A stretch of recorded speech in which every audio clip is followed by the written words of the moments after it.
6 minutos. Saludamos al economista Mauricio Pozo.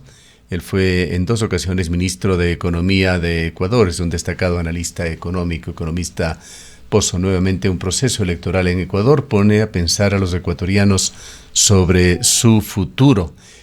Quisiéramos analizar con usted la situación actual del país y qué es lo que se perfila para el corto, mediano plazo en cuanto a el desenvolvimiento de la economía ecuatoriana.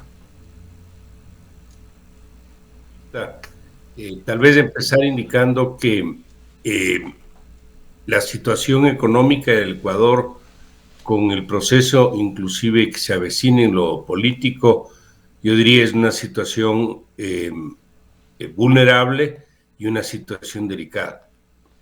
A pesar de tener suscrito un acuerdo que se firmó hace pocas semanas con el Fondo Monetario y otros multilaterales, sin lo cual, por cierto, habría generado un problema de otras dimensiones que menos mal que no avanzó.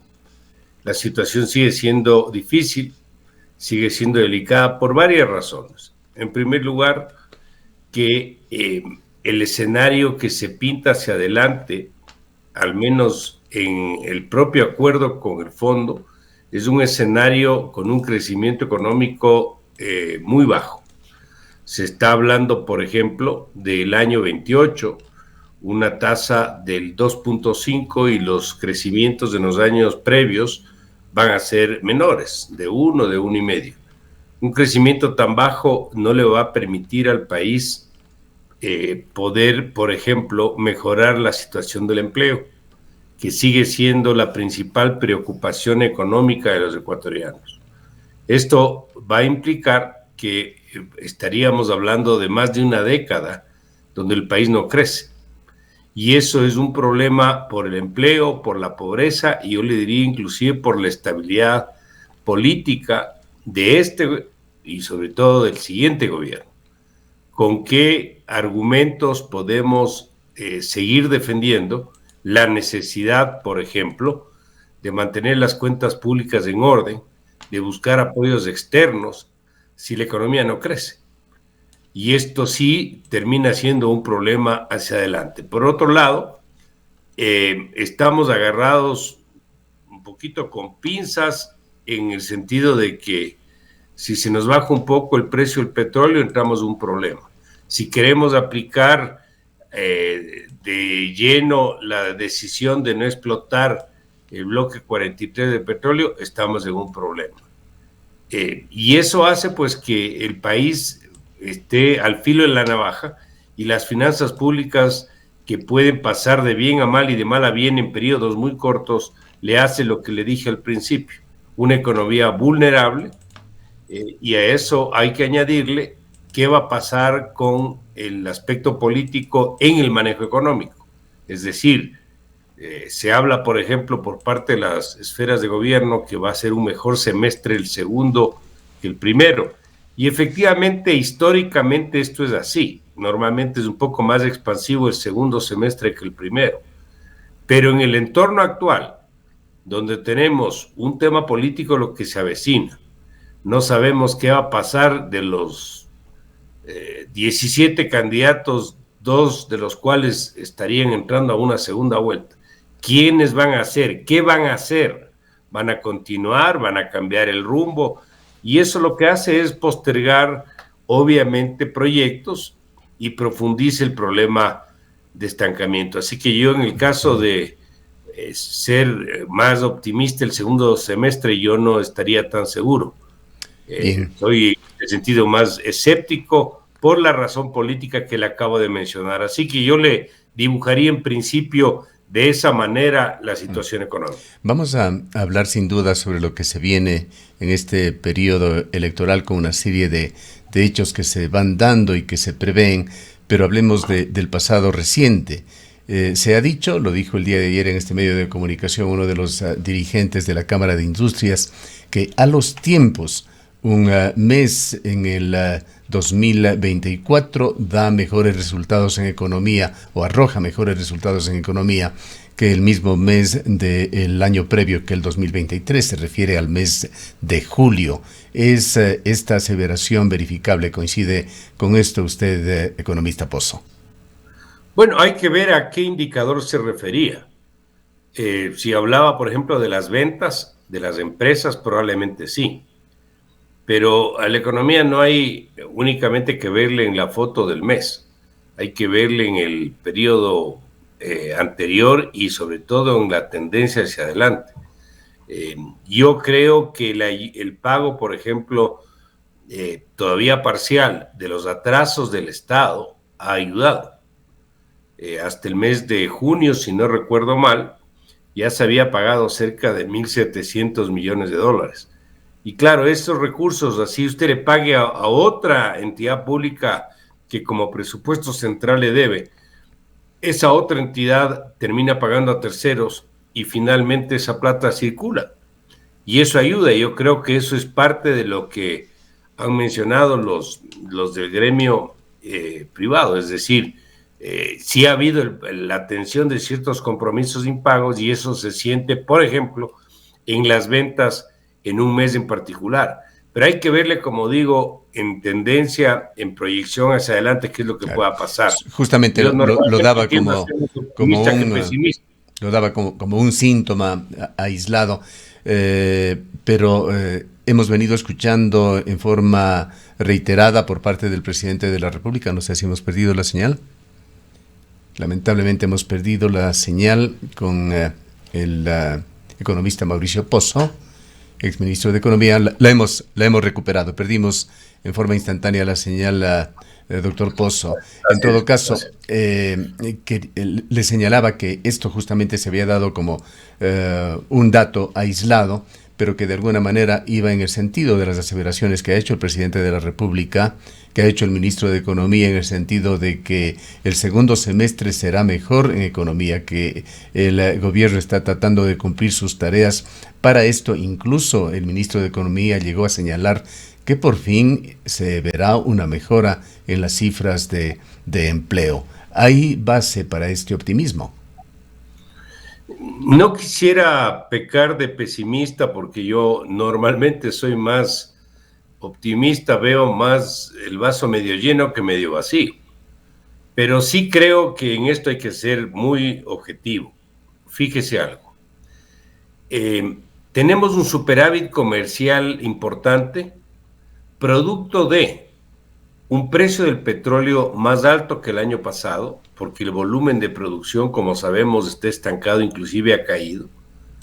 Y eso nos ha permitido mayores ingresos petroleros y ayuda obviamente a las cifras de la balanza de pagos y del comercio exterior. Y tenemos al mismo tiempo una caída de las importaciones, que es lo que nos produce ese superávit comercial. ¿Por qué hago referencia a esto? Porque cuando caen las importaciones, y caen en todos los rubros, bienes de consumo, materias primas, bienes de capital, etcétera, es una manifestación, es un espejo de la situación de estancamiento económico del Ecuador. Es decir, eso será bueno en el sentido de que hay un flujo positivo de dólares que ingresan y salen, pero esto es a costa de un problema interno. Y eso se sigue viendo, no es que ha parado. Entonces ahí tenemos un primer indicador que a mí me preocupa y que no me permite colegir que esto va a cambiar mayormente hacia el segundo semestre del año. En segundo lugar, el ritmo de crecimiento de los depósitos del sistema financiero y de la tasa de crédito. Lo que hemos visto es una reducción importante. El crecimiento que hemos visto en el último mes o 2 meses es muy marginal. Y esto hace también que se vea como otro problema, otra manifestación, que hace difícil prever un segundo semestre optimista. Las cifras de empleo son cifras que muestran un total estancamiento. Si usted le compara con el año 20, año de la pandemia, obviamente que estamos mejor, pero ese es un punto de partida o de comparación no válido. Si lo vemos respecto al periodo prepandemia, hablemos del año 19 y 18, que no fueron buenos años, ya teníamos un problema fiscal y de estancamiento también, el empleo está parqueado. Con un crecimiento económico para este año previsto, de acuerdo a todas las proyecciones, Banco Central, Fondo Monetario, Banco Mundial, etcétera, que varía entre 0 y 1, que es un crecimiento muy pobre, yo diría mediocre, es imposible ver recuperación del empleo. Y peor en un periodo corto como el segundo semestre. Entonces aquí le he dado algunos indicadores que a mi manera de ver no permitirían colegir que vamos a tener un segundo semestre mejor. Lo que sí puede pasar es que sea algo más expansivo que el primero, pero más expansivo en un momento donde la economía está abajo. Usted crece un poco respecto al nivel de abajo, pero eso no le permite colegir que esté en un proceso de recuperación.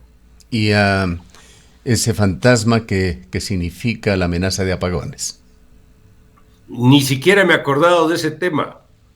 Tenemos el tema del estiaje, de los apagones, no sabemos qué va a pasar ahí, que ese es otro problema. Lo que ya hablamos del asunto del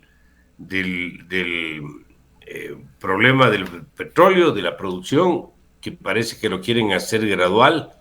Ahí solo un paréntesis, no existe experiencia en el mundo de la forma de cómo desmontar un bloque petrolero con el número de pozos que mantiene el 43 sin que haya producción o daño ambiental. No existe experiencia, por eso es que no saben cuánto se va a demorar, ni siquiera sabemos cuánto va a costar. Hablan de 5 años o demás. Ese es otro problema que tenemos. ¿Usted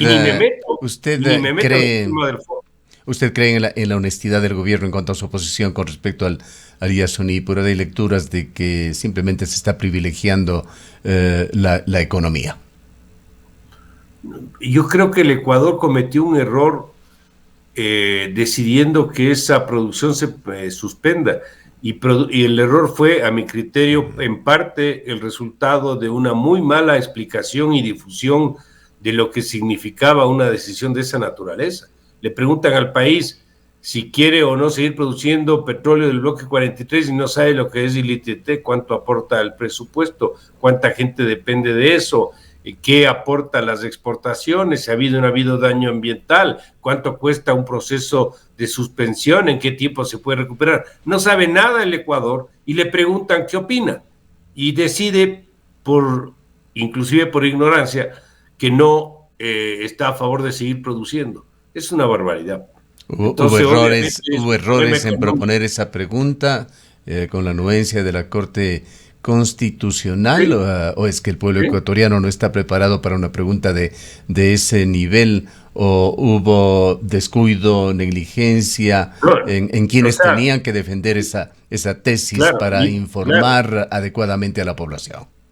Sí, yo estoy de acuerdo. O sea, el país tiene que decidir y es la democracia y hay que respetar esos pronunciamientos. Yo lo que no estoy de acuerdo es que usted le pregunte algo a la ciudadanía que no conoce. Uh-huh. Entonces tiene que primero explicarle de qué se trata para que pueda opinar y votar a conciencia. Si no, estamos votando en un cuarto oscuro sin saber lo que estamos decidiendo. Economista Pozo, usted describe en general, hablando metafóricamente, a Ecuador como un barco a la deriva y en una tormenta. Esa situación requiere de una excelente conducción. Vayamos a lo que se viene. Hay 17 opciones presidenciales y vicepresidenciales al momento que podrían variar. Y esto se refleja también en un alto grado de indecisión. Sedatos acaba de entregar información. La indecisión de los ecuatorianos tras la definición de las primarias llega hasta un 80%. En el mejor de los casos, en ciertos grupos focales llegaría a un 65, a un 70%. Hay desconocimiento de los partidos, presentación de figuras poco conocidas, cambios en las tiendas políticas que abonan a esta confusión e incertidumbre por parte de los electores. Por otra parte, también en estudios de grupos focales se determinan características que aspirarían o aspiraríamos los ecuatorianos que tengan los nuevos mandatarios, entre ellos honestidad, liderazgo, contar con un equipo de trabajo con experiencia, capacidad para combatir la delincuencia, la corrupción, etcétera, etcétera. Un ideario muy difícil de cumplir para cualquier persona. ¿Cómo ve usted las opciones presidenciales? ¿Se perfilan por allí uno, dos, ojalá tres proyectos serios, sinceros, con los mejores intereses de Ecuador? Yo todavía no quisiera dar una opinión definitiva sobre este tema. Me parece que es prematuro. No conozco los programas de gobierno de los 17 candidatos. Habría que preguntar si lo tienen en realidad. Primero hay que preguntar si lo tienen, y si lo llegaran a tener, habría que un poco conocer qué es lo que han puesto en esos programas y ver un poco la consistencia. No se sabe, por ejemplo, cuáles son los equipos de trabajo que pueden estar detrás de los candidatos. Es decir, es una total incertidumbre, no sabemos nada, no sabemos absolutamente nada, y esos son los temas que me preocupan, porque muchas veces los candidatos se preparan para ganar las elecciones, pero no se preparan para gobernar, y por experiencia ahí sí le puedo decir, una cosa es estar sentado o estar en la campaña y buscar llegar a un sitial, otra cosa es sentarse al otro día y tomar decisiones, donde ahí uno sí se da cuenta del problema real que se vive. Y si no hay la preparación suficiente y el equipo humano adecuado para ello, podemos estar entrando en serios problemas.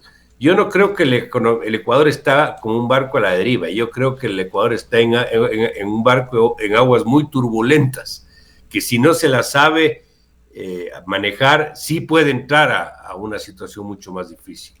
Si me preguntan a mí, ¿hay salida para el problema económico del Ecuador? Mi respuesta es sí, hay salida, pero hay que tomar las decisiones, y muchas decisiones son políticamente difíciles. Por eso hay que ver que el gobierno que se posesione, tenga yo diría, la fuerza, la decisión de actuar de esa manera, más allá de que le pueda o no le pueda afectar políticamente las decisiones que el Ecuador requiere. Ahora, ¿cómo ve usted la gestión del actual gobierno? El gobierno lo recibió realmente en un verdadero descalabre la economía ecuatoriana. Lo que ha hecho es ordenarla un poco, mejorar en algo la liquidez del sector público. Según las declaraciones del ministro de Economía, unos 5.000 millones de dólares en la práctica serían los que han ingresado o van a ingresar a Ecuador por estos créditos colaterales, por el financiamiento que ha podido conseguir el actual gobierno. Pero sabemos esto por el sentido común, por la práctica diaria en la economía de un hogar, que de alguna manera es también un escenario que es comparable con lo que sucede a nivel nacional. Uno no puede arreglar sus problemas siempre con deudas y más deudas. Tienen que proponerse otras formas para reactivar la economía ecuatoriana. Bueno, alguna vez, tal vez sí lo conversamos en este mismo espacio. Si usted hace un análisis del inicio del gobierno, del actual gobierno, a la fecha, yo sí creo que ha habido un proceso de mejora. Me estoy hablando de la parte económica, es decir, de lo que se sentía o del mensaje que se tenía al principio a lo que ahora se tiene. No fue buena la presentación que hicieron antes de que se posicione el actual gobierno, que fueron a visitar a los mercados, a los multilaterales, no tuvieron respuesta a la situación, no sabían por dónde tenían que tomarse ciertas decisiones, etcétera. Había un desconocimiento, yo diría, enorme. Pero poco a poco, esto fue avanzando al punto, recuerde usted, que por ejemplo la decisión del IVA se la adoptó antes del acuerdo con los multilaterales. El tema del ajuste de los precios de la gasolina extra y Ecopaís, a pesar de que el diésel por razones políticas se lo dejó de lado, también se lo hizo antes del acuerdo, y eso creo yo que ayudó. Y el acuerdo es una manifestación de confianza de los mercados y de los multilaterales a lo que está haciendo el gobierno. Entonces, desde ese punto de vista, yo creo que sí ha habido una mejora. Lo que sí creo, y también lo he mencionado, que es absolutamente insuficiente. Y los problemas siguen estando ahí. Cuando usted me dice no podemos seguir endeudándonos toda la vida, la respuesta es verdad, es correcto, pero para no endeudarnos toda la vida, tenemos que, en primer lugar, generar una estrategia de recuperación económica con proyectos emblemáticos importantes que traigan liquidez en periodos cortos. Y para eso hay que tomar algunas decisiones. El tema laboral es una de ellas. Para que haya inversión extranjera y nacional también, se requiere un marco legal en el ámbito laboral mucho más expedito que facilite la contratación y no lo que tenemos ahora. Lamentablemente perdimos en la consulta del tema de trabajo por horas, que no era la solución a todo, pero era un paso importante que se podía dar. Tenemos un problema de tamaño del Estado que no hemos podido manejar. Un Estado tan obeso produce normalmente dos consecuencias rápidas: déficits fiscales permanentes, que es lo que hemos tenido, y una adicción y dependencia al endeudamiento público. Entonces, si nosotros no hacemos un correctivo ahí, vamos a seguir hablando de esto siempre y no vamos a poder salir de la situación. Un poco lo que le quiero decir es que hay que entrar a hacer reformas económicas, aparte del programa que ayude en la liquidez que hemos conversado, pero no va a ser suficiente porque el país requiere bastante más para poder emprender en una ruta clara de recuperación. Ahora, le pregunto, economista Pozo, hay un problema sistémico en Ecuador. Este informe de la CEPAL habla de que se ha malgastado en Ecuador, que el dinero de los presupuestos del Estado se ha ido en gran parte en corrupción y en obras también no necesariamente prioritarias, con excepciones, por supuesto. Ecuador requiere cifras de 35.000, de 40.000 millones de dólares al año. En impuestos, entendemos, se recogen aproximadamente la mitad, mientras hay esta caída que se va a dar en forma más drástica aún de la producción del petróleo, y sin ningún esquema que se conozca, por lo menos que de alguna manera vaya a cambiar para bien la matriz productiva del país. Bueno, el tema impositivo yo le diría aporta con un poco menos. Estamos hablando de alrededor de 16.000 millones al año en recaudación tributaria. Un 50% o menos. Claro, pero tenemos el presupuesto agregado, digamos, de todo el sector público que llega a los 40.000 millones. Uh-huh.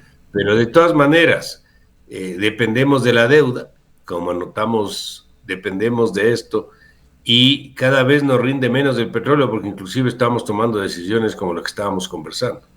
Es decir, es una economía, como dije al principio, vulnerable a lo que pueda acontecer en los mercados, tanto de afuera cuanto inclusive a las reacciones de ciertos sectores internos. Y eso es un problema porque no tiene la firmeza, pongámoslo así, la solidez como para poder decir, tal como vamos, esto va a mejorar hacia adelante. Fíjese algo. No topamos el tema de la seguridad social. El tema de la seguridad social no es un problema solo de la seguridad social, es un problema fiscal. Y es un problema grande, no es un problema pequeño.